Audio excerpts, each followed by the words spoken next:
Assalamualaikum warahmatullahi wabarakatuh. Anak-anak level 5 semuanya, bagaimana kabar kalian hari ini? Semoga selalu sehat dan dalam lindungan Allah Subhanahu wa taala.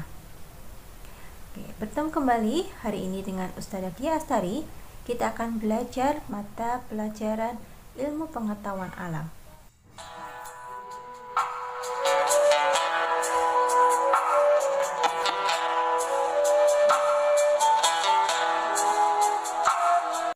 Sekarang kita masuk ke materi yang kedua ya anak-anak, tentang organ gerak manusia. Dia termasuk subtema 2, manusia dan lingkungan.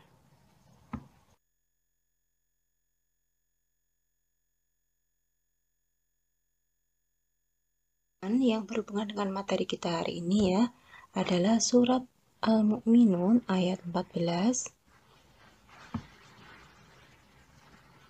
Kemudian air mani itu kami jadikan sesuatu yang melekat, lalu sesuatu yang melekat itu kami jadikan segumpal daging, dan segumpal daging itu lalu kami jadikan tulang belulang. Lalu tulang belulang itu kami bungkus dengan daging. Kemudian kami menjadikannya makhluk berbentuk lain. Maha suci Allah pencipta yang paling baik.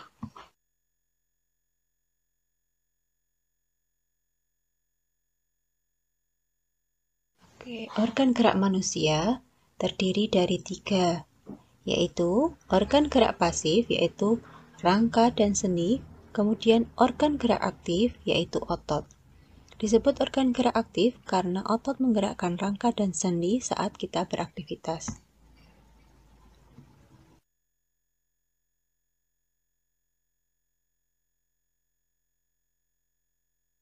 Kita bahas satu persatu ya. Yang pertama, kita akan bahas tentang rangka. Apa itu rangka? Rangka adalah kumpulan tulang-tulang yang saling berhubungan. Rangka manusia terdapat di dalam tubuh dan terbungkus oleh daging sehingga disebut endoskeleton. Rangka manusia terbagi menjadi 3 bagian, yaitu rangka kepala, rangka badan, dan rangka anggota gerak. Sedangkan rangka anggota gerak sendiri terbagi menjadi 2, yaitu rangka anggota gerak atas dan anggota gerak bawah. Kita akan lihat fungsi dari sebuah rangka. Ternyata Allah memberikan rangka karena memiliki fungsi yang sangat banyak. Di antaranya, memberi bentuk tubuh, kemudian menegakkan tubuh kita. Yang ketiga, melindungi organ tubuh yang penting seperti paru-paru, jantung, otak, dan sebagainya. Kemudian melekatnya otot dan tempat pembentukan sel darah.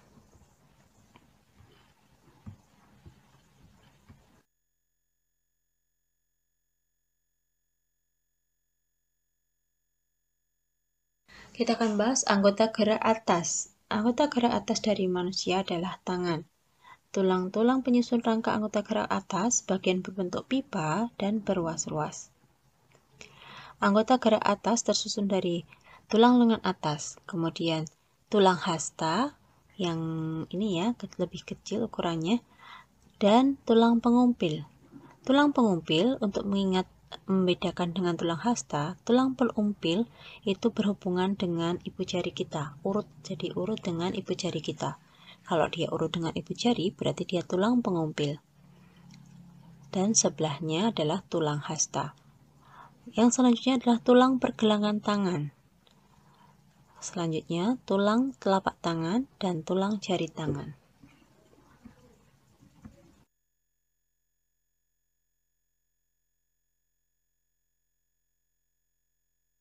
Ini adalah anggota gerak bawah. Anggota gerak bawah manusia adalah kaki. Kalian perhatikan gambar ya anak-anak. Kaki kita juga terdiri dari tulang-tulang berbentuk pipa dan juga berruas-ruas. Tulang-tulang pada kaki manusia terdiri dari yang paling atas sendiri adalah tulang paha, kemudian tulang tempurung lutut yang kalian rasakan ini ya di bagian depan agak menonjol, kemudian tulang kering, dan tulang betis. Kadang-kadang anak-anak sering keliru membedakan antara tulang kering dan tulang betis. Untuk mengingatnya, tulang kering ukurannya lebih besar dibandingkan tulang betis manusia.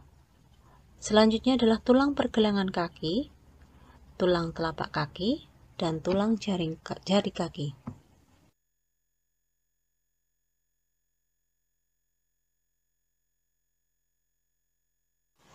Yang kelas selanjutnya adalah sendi. Perhatikan gambar ya anak-anak. Sendi adalah penghubung antara tulang yang satu dengan tulang yang lain. Sendi terdiri dari sendi mati, di mana tidak ada pergerakan terjadi pada tulang tengkorak kita. Kemudian sendi kaku, terjadi sedikit pergerakan terjadi pada ruas-ruas tulang belakang. Dan sendi gerak, di mana terjadi bermacam gerakan. Sendi gerak sendiri ada 6, yaitu sendi peluru, terjadi pada hubungan antara tulang duduk dengan tulang paha. Sendi putar, terjadi pada hubungan antara tulang tengkorak dengan tulang leher. Sendi pelana, terjadi pada hubungan antara tulang jari tangan kita dengan tulang telapak tangan. Sendi engsel, terjadi pada hubungan antara tulang lengan atas dan tulang hasta. Jadi memungkinkan terjadinya satu arah saja ya sendi engsel pada hubungan tulang-tulang di siku dan hubungan tulang-tulang di lutut.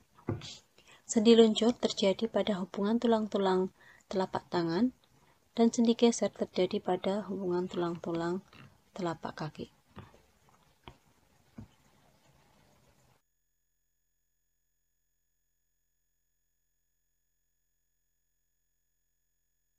Selanjutnya adalah otot ya anak-anak, adalah sebagai alat gerak aktif kita. Otot adalah jaringan dalam tubuh manusia yang menggerakkan tulang. Kalian perhatikan gambar ya yang warna-warna dominan merah. Otot bekerja dengan cara kontraksi dan relaksasi.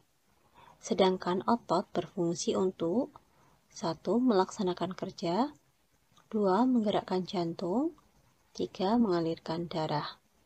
Otot manusia terdiri dari 3, yaitu otot polos, otot lurik, dan otot jantung.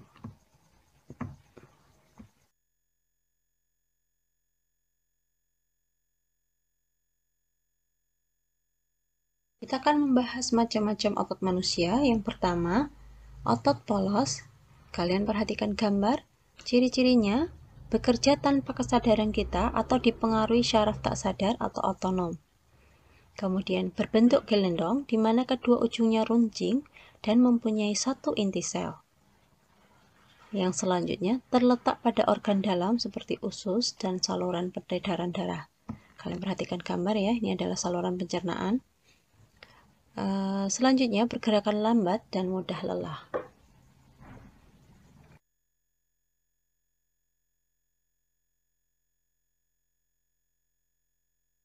Kedua adalah otot lurik atau otot rangka. Perhatikan gambar. Ciri-cirinya menempel pada rangka tubuh manusia yang digunakan dalam pergerakan. Bekerja di bawah kesadaran, jadi kita sadar ya saat menggunakan otot tersebut. Kemudian memiliki sisi gelap dan terang yang berselang-seling, makanya disebut otot lurik, karena ada sisi gelap dan sisi terang seperti kain lurik. Kemudian berbaris silindris, panjang, dan mempunyai banyak inti, jadi berkebalikan dengan otot polos. Kalau otot polos hanya memiliki satu inti, sedangkan otot lurik memiliki banyak inti. Mempunyai pigmen myoglobin dan inti sel berada di tepi.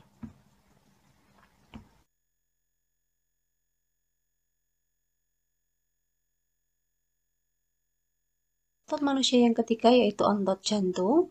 Kalian perhatikan gambar, ada gambar jantung, kemudian bentuk ototnya ya.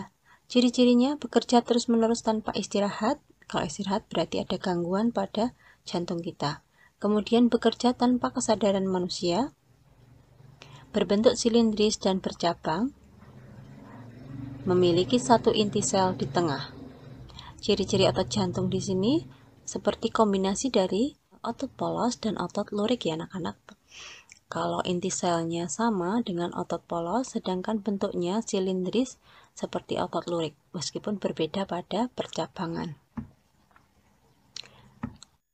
Demikian tadi anak-anak pelajaran kita hari ini tentang organ gerak manusia. Nah, sekarang kita jadi tahu ya, apa saja sih penyusun tubuh kita ini.